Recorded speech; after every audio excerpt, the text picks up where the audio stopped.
Oi pessoal, tudo bem com vocês? Sejam bem-vindos de volta ao canal. Eu falei do Luquinho no último vídeo, logo no começo, que ele teve aí, né, um probleminha de saúde, mas gente, ele tá 100%, tá? Já tá muito melhor, a gente tá fazendo tratamento. O antibiótico é por 30 dias, então ele ainda tá tomando, mas já tá espoleta, tá assim, acabando com a minha raça, tá? Tá super alegre, super feliz. Eu tava guardando as coisas do café e olha aqui esse meliante. Olha o meliante. A cara dele. Olha o que ele fez com o meu bolo. Ah, até arrotou agora.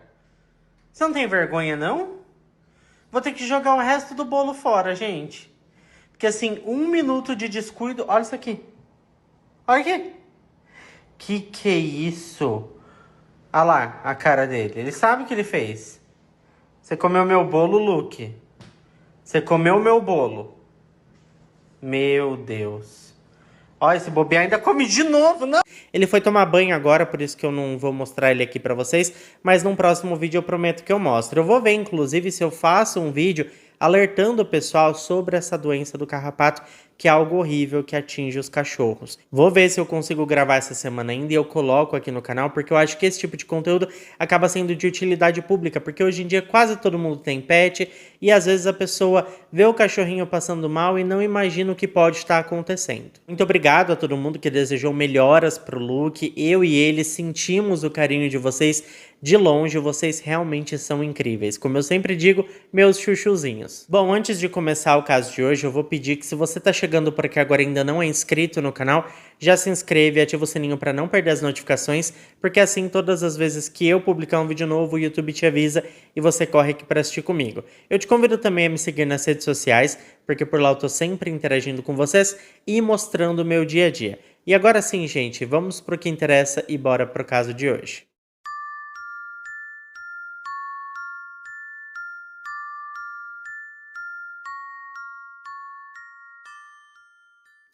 Agostina Maria Fernandes foi uma jovem nascida no dia 25 de janeiro de 2003 na região de Santa Rosa, no estado argentino de La Pampa. Ela era filha de uma mulher chamada Silvana e seu marido Mariano, e tinha ainda uma irmã mais nova. A Agostina cresceu em um lar repleto de amor e desde pequena a família sempre a apoiou em seus sonhos, celebrando as suas conquistas, sendo elas grandes ou pequenas. A Agostina adorava esportes e se saía muito bem na escola, tirando boas notas e sendo elogiada por seus professores. À medida que o tempo passava, a Agostina começou a sonhar com o seu futuro e descobriu sua paixão pela medicina, especialmente pela cardiologia. Com o apoio incondicional dos seus pais, ela ingressou na universidade e decidiu seguir o caminho da área médica, planejando um dia se tornar uma cirurgia cardiologista. No início da pandemia, ela fez o seu primeiro ano de medicina de forma online, mas em 2022 finalmente ela pôde começar as aulas presenciais no programa de medicina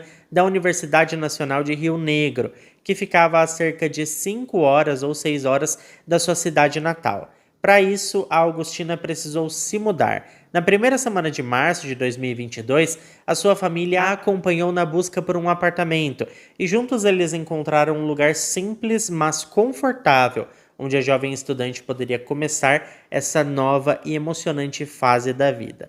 Quando a família chegou no apartamento para visitá-lo, eles acabaram cruzando o caminho de um vizinho chamado Pablo, de 37 anos de idade. Ele estava lavando seu carro e parecia ser um homem gentil, uma pessoa de boa, sabe? Os pais da Agostina o cumprimentaram rapidamente e explicaram que estavam lá para ver o apartamento que estava para alugar e que estavam felizes porque a sua filha iria estudar medicina.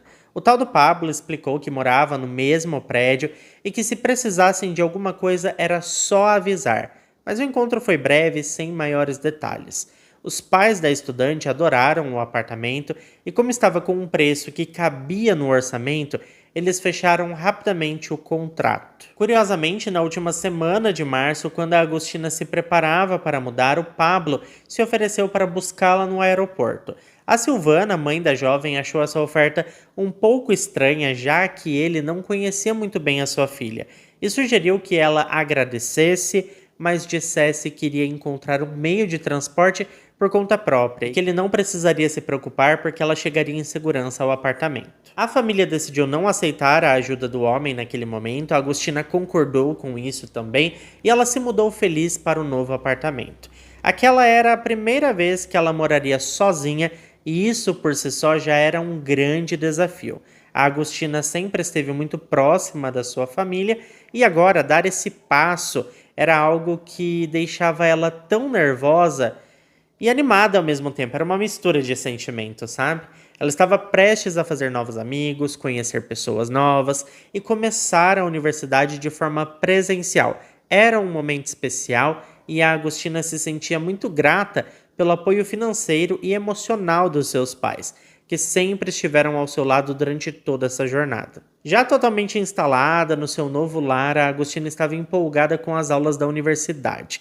Ela percebeu rapidamente que o Pablo era um vizinho bastante prestativo, sempre disposto a ajudar. Ele estava sempre por perto, sorrindo e sendo cavalheiro em todos os aspectos. À primeira vista, não havia motivos para se preocupar com o Pablo, afinal ele era um homem bom, ele era um homem dedicado, ele estava sempre disposto a ajudar a garota, mas é aquilo, né, gente? Nem sempre as pessoas fazem algo pro próximo sem esperar nada em troca.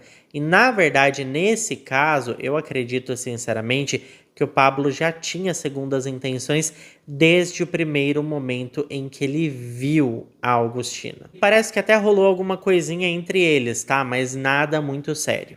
Bom, como a Agostina ainda não tinha sua própria máquina de lavar roupas, o Pablo imediatamente ofereceu a dele para que ela pudesse usar sempre que precisasse. Ele chegou até a dar uma cópia da chave do seu apartamento para que ela entrasse lá sempre que quisesse e usasse qualquer coisa que ela precisasse. Eles se cumprimentavam cordialmente sempre que se encontravam no prédio, e com o tempo o Pablo começou a oferecer carona para as aulas e para todas as outras atividades. Pode-se dizer que eles eram vizinhos bem próximos. No entanto, a Silvana, a mãe da jovem, começou a desconfiar que havia algo a mais entre a sua filha e o tal vizinho. Certa vez ela ouviu de um amigo da Agostina chamado Julian que a jovem estava se sentindo um pouco incomodada com a intensidade das atitudes do Pablo.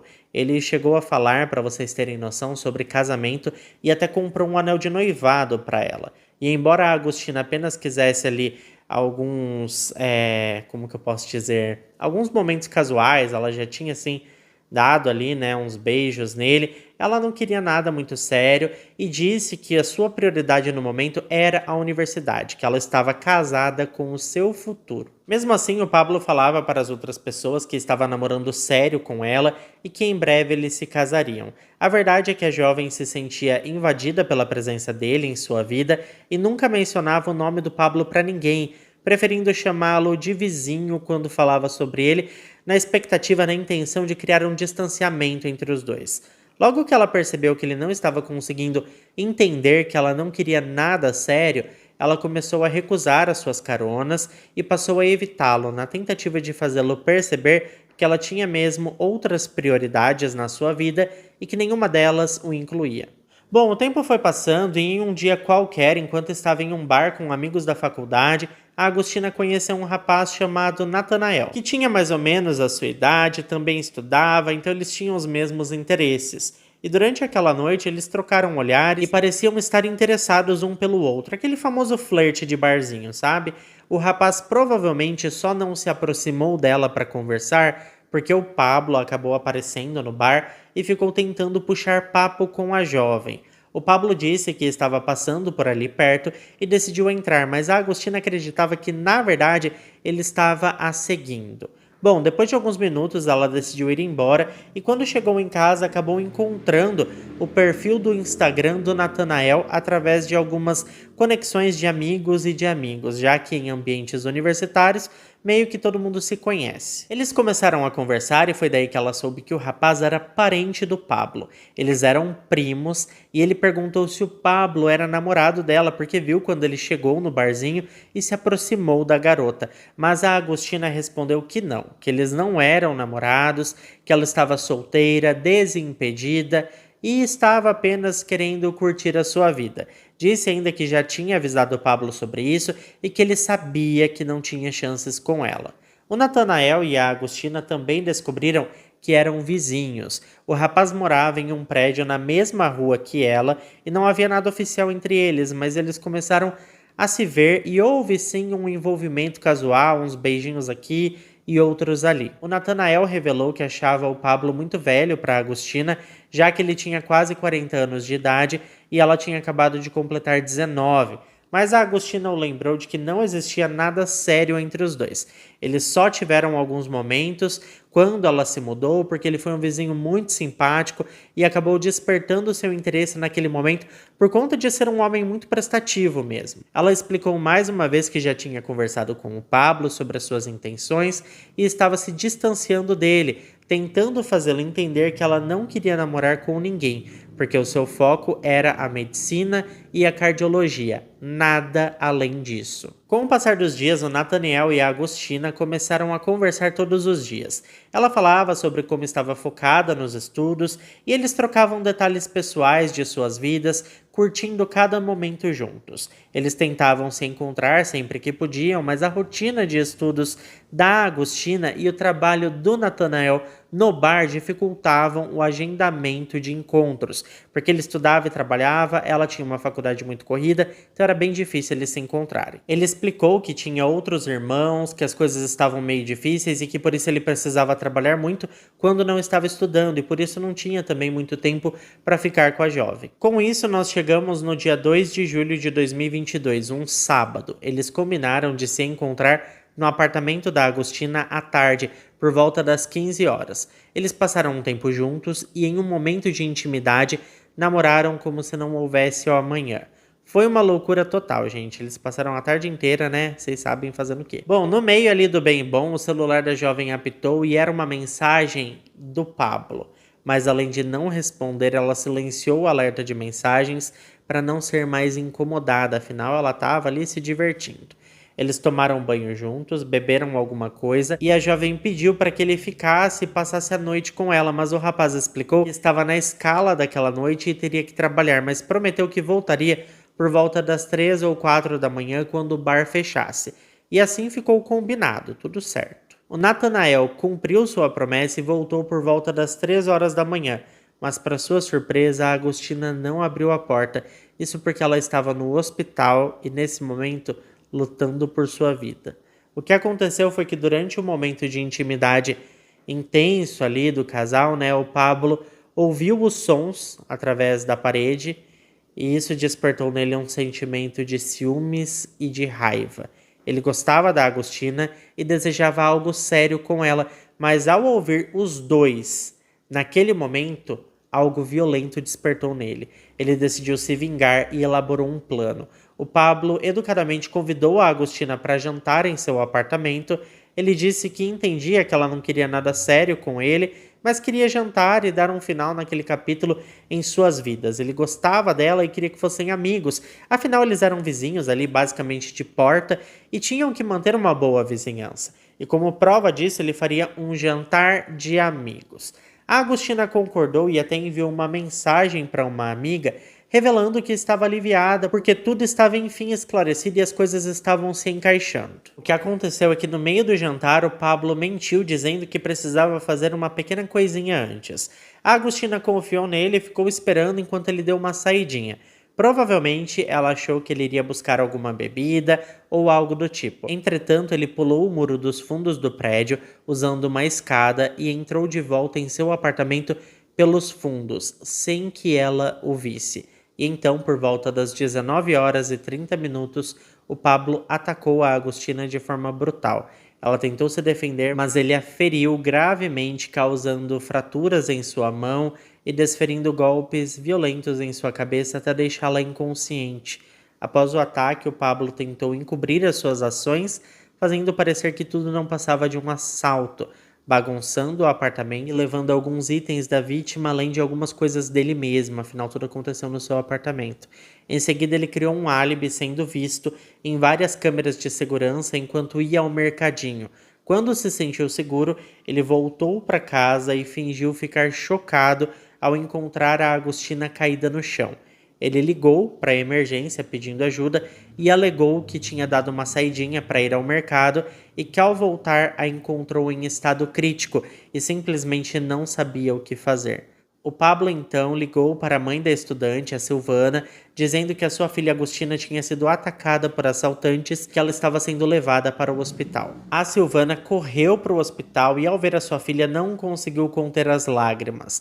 A Agostina estava muito machucada a ponto de ser quase irreconhecível e a Silvana só pôde identificá-la pelo nariz e pelos olhos devido à gravidade das suas lesões. Era uma cena, gente, horrível, horrível, horrível, horrível. A Silvana sabia de imediato que aquilo não era um assalto comum. Ela conhecia bem a sua filha e sabia que ela não lutaria com tanta intensidade por objetos materiais, ainda mais por coisas que nem pertenciam a ela. A maioria das pessoas, ao se deparar com um assalto em uma casa que nem é sua, provavelmente diria: leve tudo, só não me machuque, pode levar. Afinal, gente, a casa era do Pablo, não era dela. Por que ela lutaria para defender os bens dele? Você tá entendendo, gente, o negócio? Ainda mais que ela era uma mulher sozinha, indefesa naquele momento. Se fosse um assalto, ela não iria reagir. E a Silvana estava com isso na cabeça, porque cargas d'água, a Agostina teria se defendido e lutado com um assaltante por coisas que não eram dela. A verdade é que as marcas de agressão no corpo dela pareciam ser fruto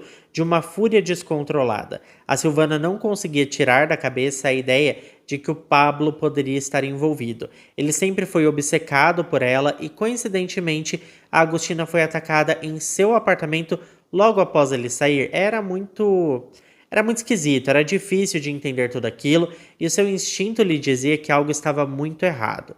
Quando a polícia chegou ao local, encontrou 2 celulares novos e uma carteira com alguns dólares que estavam à mostra.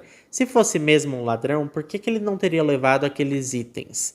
3 dias depois, no dia 5 de julho de 2022, os médicos realizaram um exame neurológico e, infelizmente, a Agostina foi declarada com morte cerebral. Não havia mais nada que pudessem fazer, e como ela era doadora de órgãos, o processo de doação começou imediatamente. Fora do hospital, a comunidade se reuniu, acendendo velas em apoio à família da jovem universitária, e nos dias seguintes, marchas, vigílias e protestos tomaram conta da cidade, exigindo justiça e que o responsável pelo crime fosse punido. As investigações começaram, mas surpreendentemente, o Pablo não era o principal suspeito. Em 8 de julho de 2022, as autoridades divulgaram um retrato falado de um homem que foi visto na área onde a Agostina foi atacada. Aparentemente, as autoridades tinham comprado a ideia de um assalto que deu errado, que é o que o Pablo tinha contado. Mas apesar do retrato falado, as semanas se passaram sem que houvessem novas pistas sobre esse suspeito. 15 dias depois, uma recompensa em dinheiro foi oferecida por informações que levassem a esse homem, mas nada de concreto apareceu. O caso parecia estagnado. O Pablo, por sua vez, seguiu a sua vida normalmente, até que meses depois uma peça-chave da evidência foi encontrada. Um pedaço de tecido azul preso em um arame farpado nos fundos do prédio onde ele morava. O tecido, gente, continha o DNA do Pablo e fibras daquele material foram encontradas no corpo da Agostina. Com isso, a polícia começou a juntar as peças do quebra-cabeça. Como poderia um pedaço de tecido encontrado atrás do prédio ter o DNA do Pablo? Aquilo não era uma mera coincidência. As autoridades concluíram que o homem poderia ter entrado pela parte de trás do prédio, escalando a cerca, e durante o ato uma parte da sua roupa ficou presa. Após o crime, ele trocou de roupa rapidamente e foi flagrado nas imagens de câmeras de segurança com outra roupa.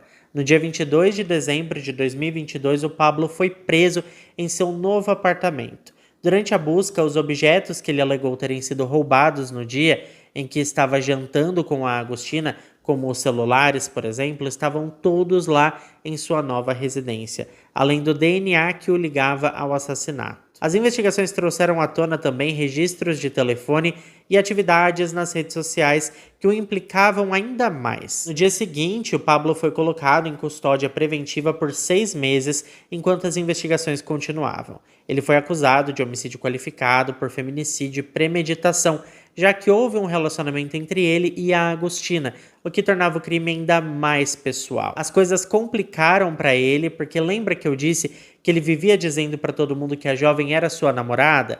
E em breve eles se casariam? Então, haviam testemunhas dispostas a dizer ao tribunal que era isso o que ele dizia pela vizinhança. As testemunhas sabiam até detalhes das coisas que eles faziam na cama, já que o homem saía contando para todo mundo detalhes íntimos deles, detalhes íntimos que a gente nem sabe se realmente aconteceu ou se ele só falava para contar vantagem. Bom, o julgamento finalmente começou em 6 de maio de 2024 e o primeiro dia foi doloroso para a família da Agostina. A Silvana, antes de entrar no tribunal, declarou à imprensa que seria difícil, mas necessário para que a sua filha tivesse justiça. O que a incomodava era que a atenção estava voltada para a Agostina, o que ela fez ou deixou de fazer, quando na verdade o foco deveria ser o assassino. O promotor enfatizou que o Pablo não aceitava o término do relacionamento e, ao saber que a Agostina estava com outro homem, isso o lançou em um estado de fúria. Ele tentou criar uma história de assalto, mas as provas mostravam que o ataque aconteceu enquanto ele ainda estava no apartamento. O promotor falou ainda que o Pablo acreditava que tinha um relacionamento com a Agostina, que ela era propriedade dele e isso desencadeou a sua atitude. A acusação disse também que ele chegou a mandar uma mensagem para ela em certa ocasião, dizendo que se ela não fosse dele, não seria de mais ninguém. Durante o julgamento, o advogado de defesa, Juan Couto, levantou uma questão intrigante sobre o DNA encontrado. Ele argumentou que o DNA do Pablo não correspondia ao que foi encontrado sob as unhas da Agostina, destacando a falta de evidências que ligassem o Pablo ao crime. A defesa dizia que as provas apresentadas pela acusação eram irrelevantes. Um detalhe curioso era o pedaço de tecido azul encontrado em um arame farpado. Sobre isso, a defesa argumentou que o tecido continha DNA do Pablo por causa de uma possível contaminação cruzada, já que os investigadores coletaram o material e poderiam ter usado a mesma caneta no momento em que colheram o depoimento do acusado. Ou seja, a caneta utilizada para preencher o plástico com a coleta de provas poderia ter entrado em contato com o tecido, e essa poderia ser a mesma caneta que o Pablo utilizou para assinar o seu depoimento às autoridades. Então esse era o momento da possível contaminação cruzada. É bem questionável essa defesa, né, gente?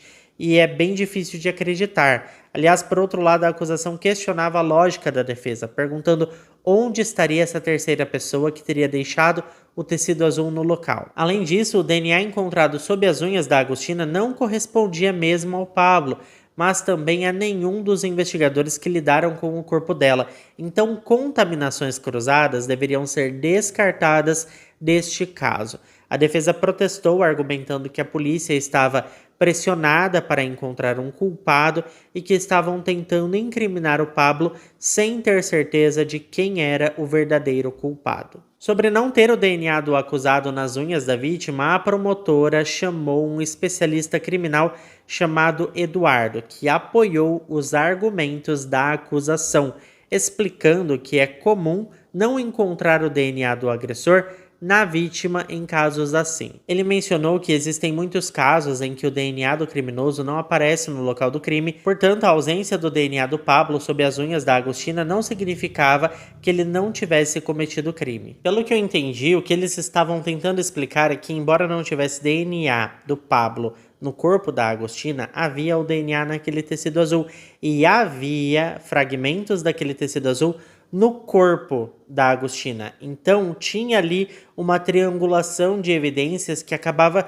fechando um elo nessa corrente. Além disso, existia o fato de que há pouco tempo atrás a Agostina estava tendo relações íntimas com um outro homem, e a gente sabe disso, a promotoria sabia disso, então poderia acontecer de o DNA na unha da vítima ser do seu parceiro, afinal de contas eles tiveram momentos intensos.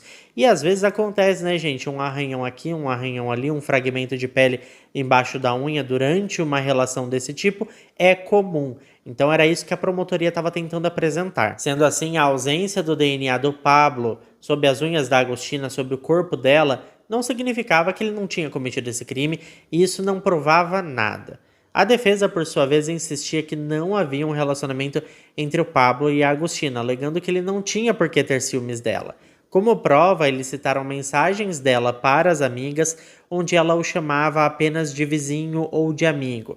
Essa era uma das principais linhas da defesa, já que, para que um crime seja classificado como feminicídio, deve haver uma relação específica entre a vítima e o agressor. Outro ponto levantado pela defesa foi a presença de uma escada atrás do prédio, já que estava acontecendo uma obra no local. Eles argumentaram que qualquer pessoa poderia ter usado a escada para entrar no prédio e cometer o crime, mas isso não explicava por que o DNA do Pablo estava no tecido azul encontrado perto da escada. A defesa destacou como o Pablo cooperou durante a investigação, fornecendo amostras de DNA e informações sobre o seu paradeiro no momento do crime. Eles argumentaram ainda que, se ele realmente tivesse atacado a Agostina, deveria ter marcas ou arranhões, mas ele não tinha nenhum sinal no seu corpo de luta, não tinha nenhum sinal disso. O julgamento contou com mais de 100 depoimentos, incluindo amigos, familiares e vizinhos. Um depoimento importante foi o de uma mulher chamada Rocio, que era uma antiga professora do Pablo, que disse que ele estava treinando para lidar com situações de emergência. Ela se lembrava de que ele foi um dos melhores alunos da turma e tinha um bom treinamento, mas não fez nada para ajudar a Agostina naquele dia. Ele tinha conhecimento de primeiros socorros, mas não ajudou. Ao invés disso, ele saiu correndo e ligou para pedir ajuda, que ele sabia que iria demorar para chegar, diminuindo as chances de salvar aquela menina. Outro depoimento relevante foi de um colega de trabalho do Pablo chamado José. Cerca de 2 semanas após o incidente, o Pablo ligou para ele oferecendo vender $400. Isso levantou suspeitas, pois ele havia dito à polícia que durante o assalto havia perdido $1.000, que eram suas economias de vida. Se ele tinha mesmo perdido todo esse dinheiro, se tinham roubado isso dele, de onde vinha aquele dinheiro? Uma testemunha, uma ex-parceira do Pablo, contou que ele era obsessivo e ciumento, muitas vezes espionando suas redes sociais e enviando mensagens como se fosse outra pessoa. Uma vizinha do Pablo, chamada Diana, disse que na noite do ataque à Agostina, a Diana ouviu gritos de uma mulher e parecia que ela conhecia seu agressor. Ela não parecia ter sido surpreendida por alguém desconhecido.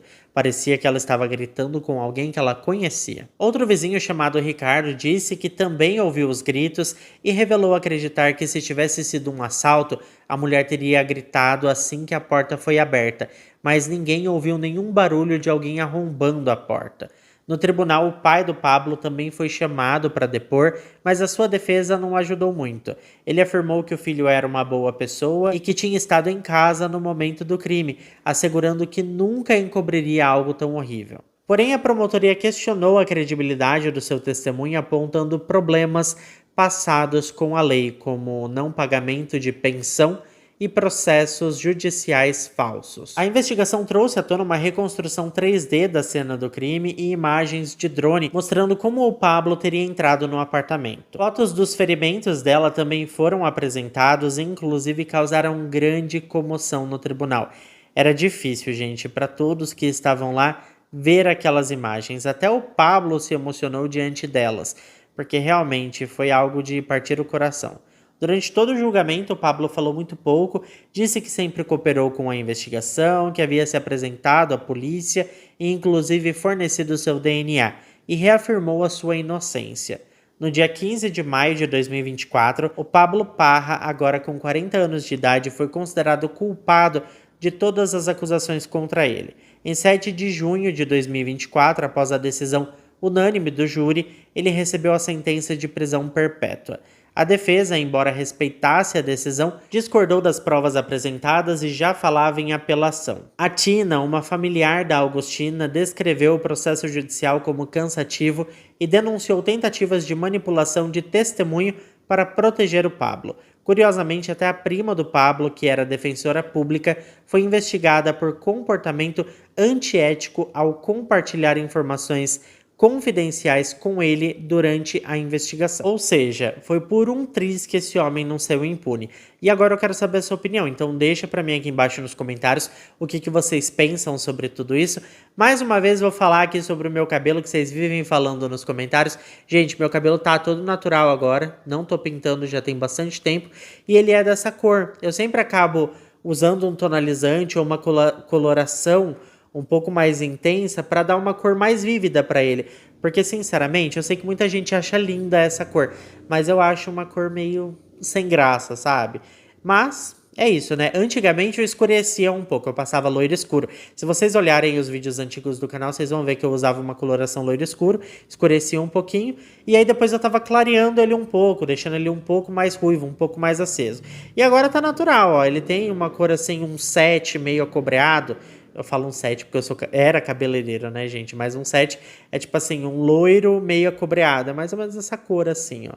Eu não sei, muita gente gosta. Eu também não tô cortando, que eu quero deixar ele crescer pra mudar o corte.